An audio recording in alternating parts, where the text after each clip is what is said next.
Mesdames et messieurs, je vous souhaite la bienvenue dans ce webinaire au sujet de sondage utilisateur et satisfaction client. Je suis Carlos Martins et comme d'habitude, vous pouvez poser des questions à travers la fenêtre chat ou alors préférentiellement par email et je répondrai aussitôt que possible. Avant toute chose, laissez-moi vous souhaiter une belle année et plein de succès à vous. Je vous remercie tout d'abord aussi pour votre participation. Vous avez été nombreux à participer à ce sondage utilisateur et satisfaction client. Nous allons donc maintenant voir quelques résultats qui sont pertinents. Donc ici, dans cette question, il était demandé depuis combien de temps vous utilisez AxisVM. Et voilà, 84% d'entre vous ont répondu qu'ils utilisent depuis 4 ans ou plus. 2 à 3 ans pour 13%, 1 an ou moins pour 3% et pas du tout 0%. Aussi, à cette question, êtes-vous satisfait d'AxisVM? Et bien sûr, avec les différentes options d'AxisVM, etc. Donc, vous avez considéré 25% bon, 55% excellent. Donc, si on prend les deux cumulés, on est à 80%. Donc, on vous remercie beaucoup de votre satisfaction. Et nous essayons toujours, voilà, comme d'habitude, d'améliorer votre satisfaction. 17% ont considéré satisfaisant et 3% insuffisant. Comment êtes-vous satisfait du support par téléphone ou email? Donc, 67% d'entre vous ont considéré excellent, 29% d'entre vous bon, satisfaisant 3% et 1% insuffisant. Donc, voilà. Maintenant, je vais ici lire quelques phrases qui étaient dans les commentaires, etc. Donc, qui nous font toujours du bien parce que voilà, c'est très important si vous êtes satisfait du programme et de notre support. Donc, je suis très satisfait du programme AxisVM. Cela rend mon travail beaucoup plus facile. Je suis toujours étonné de voir à quel point le programme est compréhensible et à quel point il est facile à utiliser. Je vous remercie. Bon support, vraiment. Les vidéos YouTube sont super. Merci beaucoup pour l'effort. Continuez votre bon travail et profitez de votre travail. Donc voilà, ça c'est des commentaires de nos clients. Maintenant, je vais ici ouvrir un modèle que j'ai fait au préalable, juste pour parcourir quelques remarques et voilà, et montrer aux clients quelques astuces, etc., qui étaient dans les remarques. Ainsi, vous serez plus familiarisé et vous utiliserez au mieux AxisVM encore. Donc, vous l'avez compris, aujourd'hui, ce webinaire, c'est un webinaire juste pour parcourir un peu les résultats, quelques remarques. Et donc, voilà, ce ne sera pas un webinaire très long. Et l'objectif ici est de vous remercier de votre participation et de voir juste quelques remarques, voilà, et des questions que vous avez. Une des questions, voilà, que certains d'entre vous ont posées, c'est à propos des murs non porteurs. Si jamais nous on a créé une fonction, elle n'est pas encore traduite en français, mais elle va l'être d'ici la prochaine mise à jour, normalement si tout se passe bien. Donc ici, nous avons créé une petite fonction qui est gratuite dans InkTools pour les murs non porteurs. Là, j'amène la fenêtre ici. Je l'avais déjà montré dans un webinaire il n'y a pas longtemps, sauf erreur, c'était le dernier webinaire. Mais voilà, ici l'important, c'est vous pouvez choisir dans quel cas de charge vous allez mettre ça. Par exemple, imaginons que ce mur-là, il est non porteur. Je choisis que la charge son poids propre, il va être comptabilisé à travers une charge ici linéaire. Et donc ici, vous choisissez où vous voulez mettre cette charge. Et ici, bien sûr, il faut effacer le maillage et choisir le mur. En choisissant le mur, valider, là, vous voyez, automatiquement, le mur il a été effacé, mais il a été remplacé par une charge linéaire qui représente le poids propre de ce mur. Donc ça peut être pratique pour tous ceux qui ont des murs non porteurs, etc. et qui ne veulent pas qu'ils soient dans la structure, enfin, physiquement dans la structure, mais qu'ils soient représentés à travers de la charge qu'ils ont sur le radier ou sur la dalle, etc. Donc ça peut être une fonction qui est très utile et que certains d'entre vous demandaient. Donc on l'a créée, maintenant il faut juste la traduire aussi en français. Et donc d'ici la prochaine mise à jour, j'espère que ce sera fait. Voilà, là je reviens en arrière. Une autre remarque d'entre vous, certains, voilà, ils ont des fois des problèmes aussi pour les contreventements. Je vous rappelle, si vous avez un contreventement, normalement par défaut quand les éléments se croisent, ici vous avez toujours un point. Donc pour l'effacer, un nœud, pardon. Pour l'effacer, il faut venir ici, supprimer nœud, sélectionner et voilà, le nœud il est supprimé. Bien sûr, si vous avez plusieurs croix avec des nœuds, vous n'allez pas sélectionner tous les éléments, mais il suffit tout simplement d'appuyer ici, sélectionner toute la structure et il va effacer exactement tous ces éléments-là. Voilà.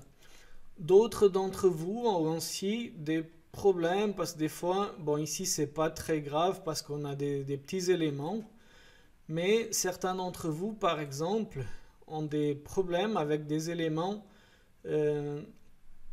à chaque fois qu'il y a un nœud, donc pour une poutre vous devez sélectionner plusieurs fois. Il y a la possibilité ici dans éditer d'assembler des éléments de construction si jamais.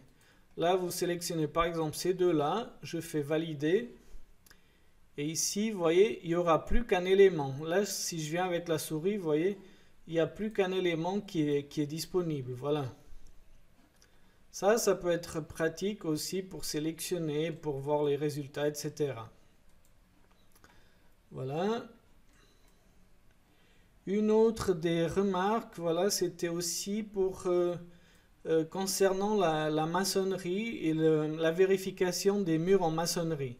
Si jamais il y a déjà depuis la version 5 l'étude du mur de maçonnerie, si vous faites par exemple un calcul sismique, vous pouvez aussi vérifier les murs en maçonnerie. Voilà, ça peut être pratique. Voilà, certains peut-être ils savent pas encore que cette fonction elle existe, mais vous pouvez aussi trouver un webinaire où on parle justement du dimensionnement des murs en maçonnerie. Il y a aussi, voilà, il y a toujours des gens qui se posent des questions, comment importer, etc., des structures de Revit ou IFC ou SAF, etc. Donc si jamais il y a aussi un webinaire à propos de BIM que vous pouvez trouver dans notre page YouTube. Et voilà, le cas échéant, n'hésitez pas à nous appeler si vous avez un fichier à importer. Nous, pour tout ce qui est, BIM, on ne fournit pas de module d'évaluation parce que voilà, tout dépend vraiment de comment l'architecte vous donne le fichier ou comment vous exportez ce fichier. C'est pour ça que nous, on préfère voilà, vous montrer en ligne, vous nous donnez le fichier que vous avez et puis on regarde quelle est la problématique de ce fichier, etc. Plutôt que de donner une version d'évaluation de 5 jours ou quelque chose et vous n'arriverez pas bien à importer, vous ne comprendrez pas bien pourquoi est-ce que ça n'a pas importé exactement comme vous le désirez ou pourquoi il y a des éléments qui n'apparaissent pas, etc. Mais voilà, comme je vous ai dit, il y a déjà aussi un webinaire qui parle de BIM, etc. Vous trouverez plusieurs vidéos aussi au sujet du module SAF, qui est un module très intéressant pour Archicad et avec la compatibilité entre Archicad, Allplan et AxisVM. Là, l'avantage du module SAF, c'est que vous avez donc le module, l'architecture est transformée en modèle analytique. Et donc, normalement, vous n'aurez aucun changement à faire dans la structure, à part, bien sûr, rentrer les charges, faire le maillage et calculer. Voilà. Aussi, vous aviez aussi parlé donc des fois, certains, ils ont des problèmes. Lorsqu'on sélectionne, apparemment, on ne voit pas tout à fait ce qu'on a sélectionné. Chez moi, ça marche. Donc, si vous avez un problème du genre, voilà, essayez d'aller dans les préférences, ici, par exemple. Ici, couleur, et essayez de désactiver ici ou activer, voilà. Essayez plusieurs choses. Des fois, ça peut être une option ou vice-versa. Moi, je savais pas de l'existence de ce problème. Chez moi, j'ai pas ce problème, donc essayez de faire une manipulation comme ça. Et si vous avez toujours le même problème, bah, veuillez m'écrire au support et je regarderai avec les développeurs. Il se peut qu'il y ait des fois peut-être une carte graphique qui a un problème de rafraîchissement, etc. Et que ça prenne du temps, voilà.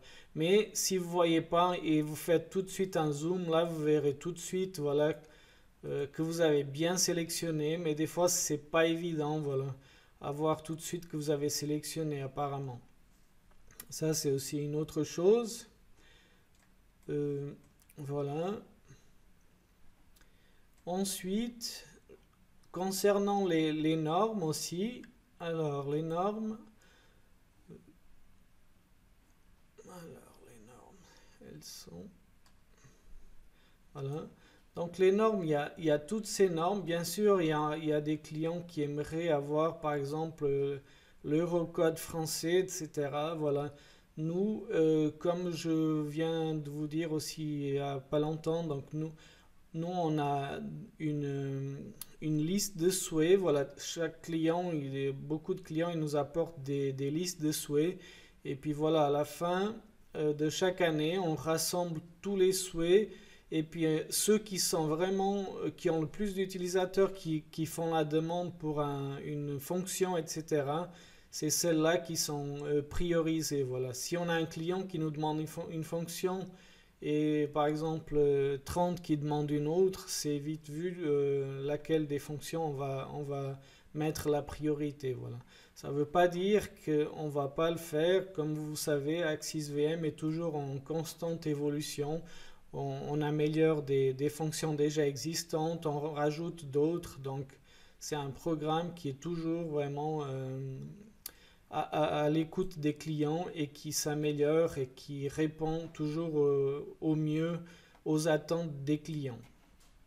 Voilà. Ensuite, certains d'entre vous, ils ont aussi donc la problématique des fois dans des annotations, etc.